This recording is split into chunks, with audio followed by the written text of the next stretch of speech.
Hi friends, वाइश recipe channel की स्वागतम।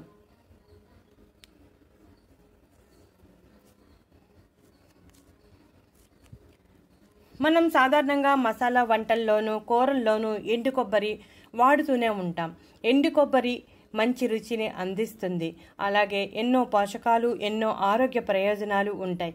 మనలో చాలామంది ఎండు కొబ్బరి వాడతారు, కానీ వాటిలో ఉన్న పోషకాలు అలాగే ఆరోగ్య ప్రయోజనాల గురించి పెద్దగా తెలియదు.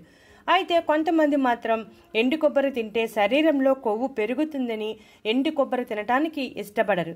ఎండు కొబ్బరిని చాలా దూరంగా ఉంచుతారు. కానీ ఎండు కొబ్బరిలో ఉన్న ఆరోగ్య ప్రయోజనాలు, పోషకాలు గురించి తెలుసుకుంటే తినటానికి ఆసక్తి చూపుతారు. ఎండు కొబ్బరిలో తేమ శాతం మొత్తం తగ్గిపోయి డ్రైగా ఉంటుంది. కొబ్బరి లోపల నీరు మొత్తం ఆవిరైపోవటం వలన ఎండు కొబ్బరి చాలా రుచిగా ఉంటుంది. లేత కొబ్బరితో పోలిస్తే ఎండు కొబ్బరిలోనే ఎక్కువ ఆరోగ్య ప్రయోజనాలు, పోషక విలువలు ఉన్నాయని పోషకాహార నిపుణులు చెబుతున్నారు.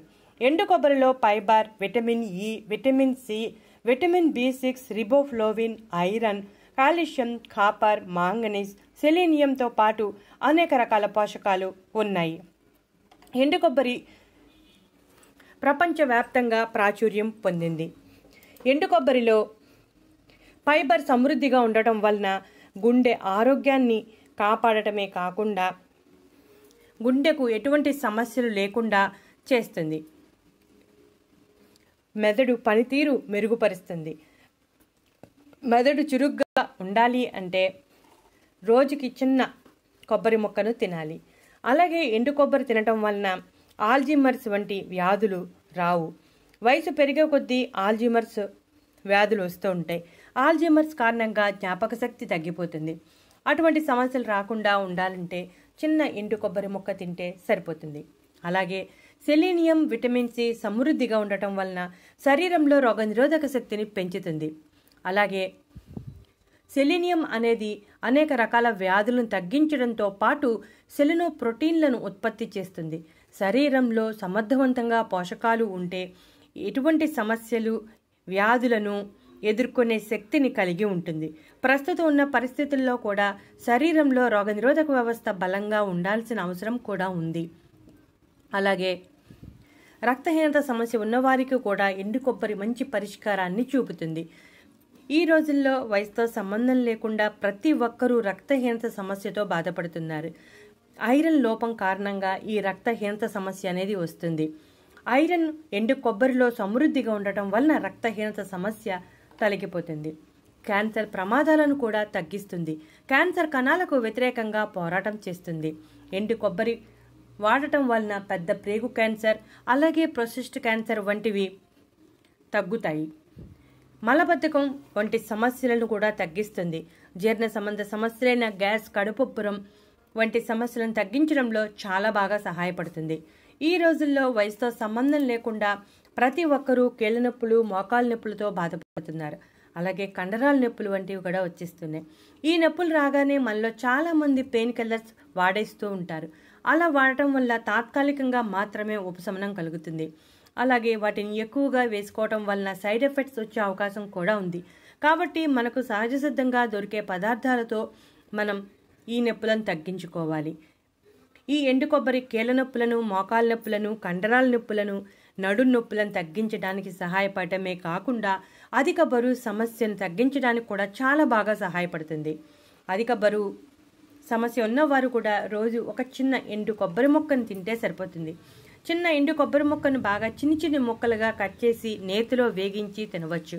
లేదా కొబ్బరిని తురిమి పాలల్లో ఉడికించి తీసుకోవచ్చు.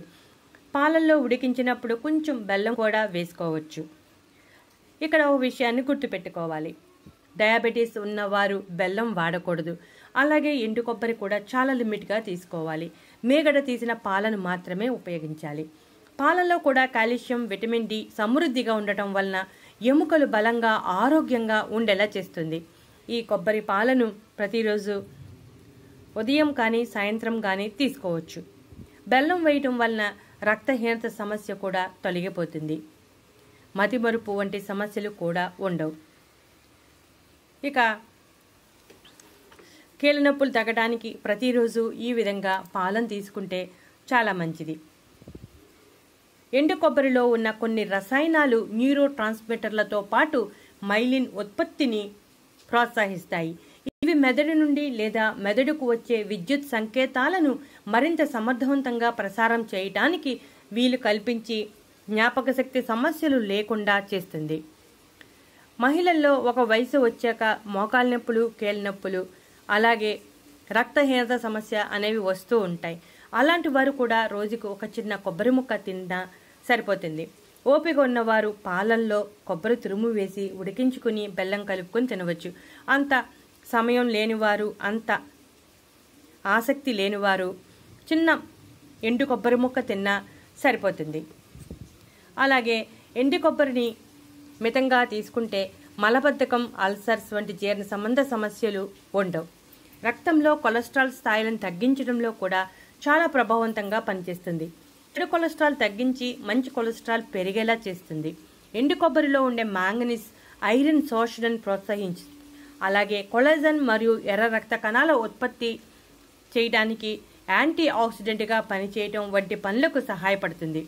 మాంగనీస్ కాల్షియం శోషణ, జీవక్రియల్లో శక్తి కొరకు రక్తంలో చక్కెర స్థాయిలు నియంత్రించడానికి చాలా అవసరం.